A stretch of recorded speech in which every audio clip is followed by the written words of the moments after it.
ko sarakuna da sun gan shi sai su ringa girmama shi.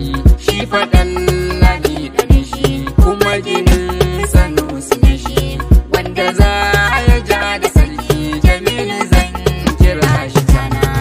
Take ɗakin ruwa Allah sabbi na ni Malam Sanusi na biyu. Gado guna na barci ɗawisu mai kyan ado da kamshi.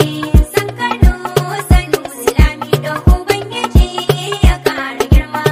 Lafiya da nisan kwana. Takamar ka rabbana su waɗansu takamar suka, makiyanka ne da duka Sanusi su suke da kuka. Sassaƙa